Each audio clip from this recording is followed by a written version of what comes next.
जितेंद्र जी, भाई अगर घुसपैठिए अगर बढ़ रहे हैं तो फिर बात तो वहीं घूमकर आ जाती है ना। अगर विदेशी नागरिक बढ़ रहे हैं, ये 3 लाख लोग अगर ये विदेशी नागरिक निकलते हैं, अपने डॉक्यूमेंट्स नहीं प्रस्तुत कर पाए, तो इसके लिए जिम्मेदार कौन है? तो विपक्ष पूजा यहां जी। पर, भाई पूजा आप जी। 20 साल से आप हैं सरकार में, उधर केंद्र में 11 साल से बीजेपी है। विपक्ष तो जिम्मेदार नहीं हुआ ना इसके लिए? पूजा जी, अनुमंडल पदाधिकारी जो है वो निर्वाचक निबंधन पदाधिकारी भी होता है। यह एक्स ऑफिसो पोस्ट है। और एसडीएम साहब ने जो 3 लाख लोगों को पाया है कि भाई उनके कुछ संदिग्ध मामले हैं या डॉक्यूमेंट्स की कमी है, तो डॉक्यूमेंट्स मांगा जाना तो कोई अपराध नहीं है। हाँ, आप मान लीजिए 3 लाख में 2.5 लाख लोगों के पास डॉक्यूमेंट्स होगा, 50 लोगों के पास डॉक्यूमेंट्स नहीं होगा अरे किसी अब तो कारणवश। आधार भी मान्य हो गया ना जितेंद्र जी, अब तो आधार भी मान्य हो गया।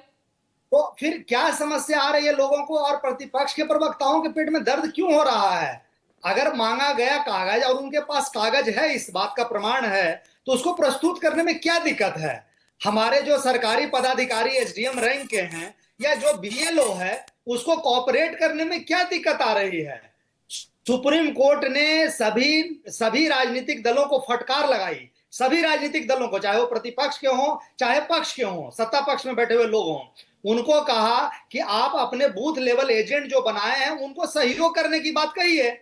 और सब मिल के अगर लोकतंत्र को मजबूत बनाएं तो इसमें बुराई क्या है? सुप्रीम कोर्ट का जो ऑब्जर्वेशन है, जो उनका डायरेक्शन है, उसको मानने में हम लोग तो भाई पूरी शिद्दत से, पूरी निष्ठा से लगे हुए हैं कि हम लोग सत्ताधारी दल हैं, हमारा काम एक्ट करना है, रिएक्ट करना नहीं है। इन लोगों को, जो प्रतिपक्ष के दल हैं, सिर्फ और सिर्फ सड़क पे नाटक करना है, प्रोपेगेंडा फैलाना है। और बिहार कौन में कौन उन, सा प्रोपोगेंडा फैला रहे हैं जितेंद्र जी? हाँ, मैं बता रहा हूं कौन सा प्रोपेगेंडा फैला रहे हैं। जिन लोगों ने बिहार और बिहारियों को गाली दिया है अपने अपने रेस्पेक्टिव स्टेट्स में, उन लोगों को बुलाकर बिहार के लोगों को अपमानित करने का काम ये कर रहे हैं। हम बिहारियों ने बड़ा दिल दिखाते हुए उनका भी भव्य स्वागत और अभिनंदन किया है। क्या स्टालिन ने बिहारी का अपमान नहीं किया है?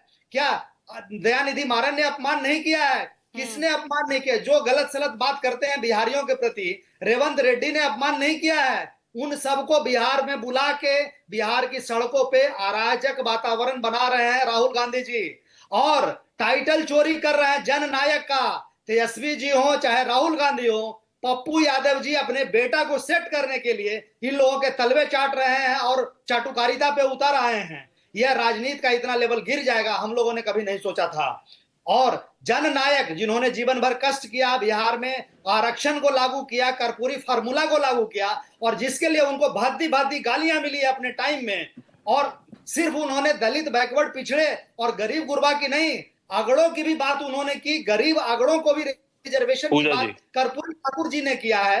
उनके टाइटल को चुराने का काम पप्पू जी कर रहे हैं, उनके टाइटल को चुराने का काम राहुल गांधी जी कर रहे हैं। आज अगर कर्पूरी ठाकुर का टाइटल चोरी हुआ तो कल ऐसा तो लग रहा है सारिका पासवान, ये बिहार की लड़ाई तो मोदी पूजा वर्सेस जी, 2 राहुल मिनट। होती नजर आ रही है।